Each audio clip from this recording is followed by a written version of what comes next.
Hi, welcome back. In this lesson, we are going to use a case to understand paired sample t-test.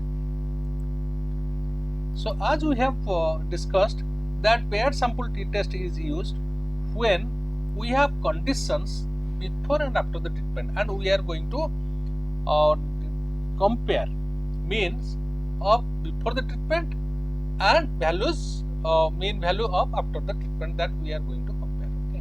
So here we have been given a case. Okay, this is a case that there are some of the married couples who have experienced breakup in their married life.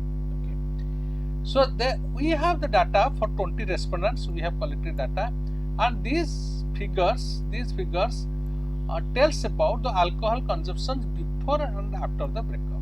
So respondent number 1, what he was doing or she was doing, before the breakup alcohol consumption was 470 ml, after the breakup 408. So, and finally this is the difference, x2 minus x1, we have got a difference of 62. What does it mean? That means after the breakup alcohol consumption is decreased. In the second case we have 85, that means it is increased, then it is decreased, it is increased, like that. Okay, when there is a minus value, that means alcohol consumption is decreased, and when there is a plus value, that alcohol consumption has increased. That we have to understand. Okay. So what we have been asked that conduct a paired sample t-test to check whether the alcohol consumption is more. Let us understand this. More after breakup with alpha of 0.05. Okay, this is the level of significance. We have to check for the critical value.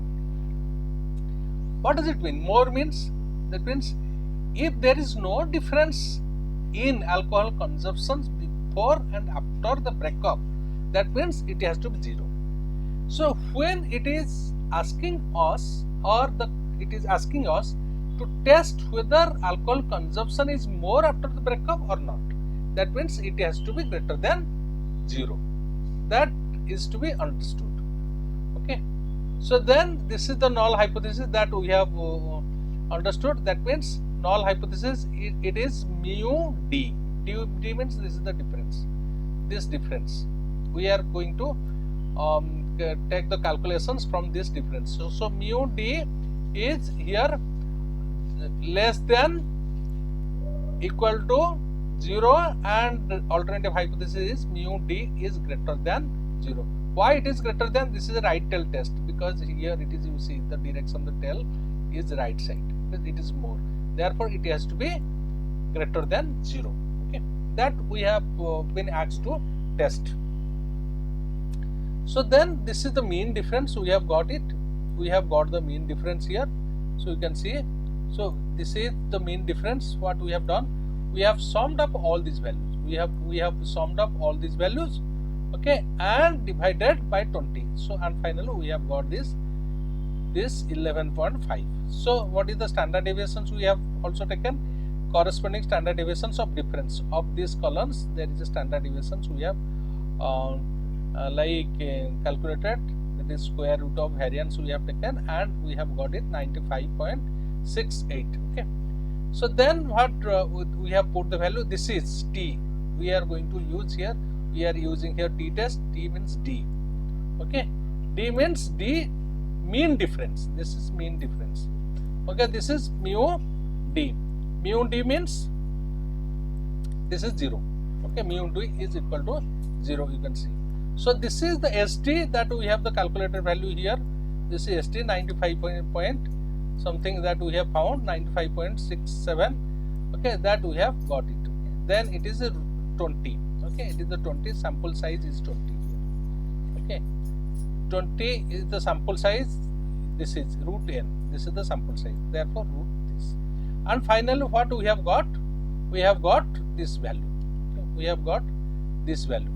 Okay, this is the t calculated value, t statistics. Then what we need to do? We have to check for t critical. Okay, how to get it? So first of all, we have to find the degree of freedom. What is the degree of freedom? Degree of freedom is n minus 1. Degree of freedom is n minus 1. Okay, n minus 1. N minus what is the n? N is 20. Okay, n is 20. So n minus 1 is this is 90. This is the n minus 1. This is 90. Okay, what is the alpha value? Alpha value 1 tel. This is 1 tel, right tel. Alpha value is 0.05. Okay, we can see this is the critical, T critical. So T critical, T value for 1 tel test for alpha 0.05 and degree of freedom 19 is this. We have got it. Okay, then what next point we have to that plot it. You see. So now you can see this is the plotting. So this is the mid value 0, right side is plus value. This is the T distributions. This is the T distribution. Left side is minus value. So we have got it 0.5375 we have got as statistics, T statistics or T calculator. This is the T critical. That means this T statistics falls in the acceptance regions. Okay, acceptance region. That means H0 is accepted. Okay, what does it means? H0, that means it is less than or equal to 0. That means, you see, there is no significant difference between, okay, equal to, that means there is no significant difference between before and after the breakup as far as alcohol consumption is considered. That means there is no significant difference. That means alcohol consumptions after the breakup has not increased. That is the conclusion that we can make here. Okay, that's for the lessons.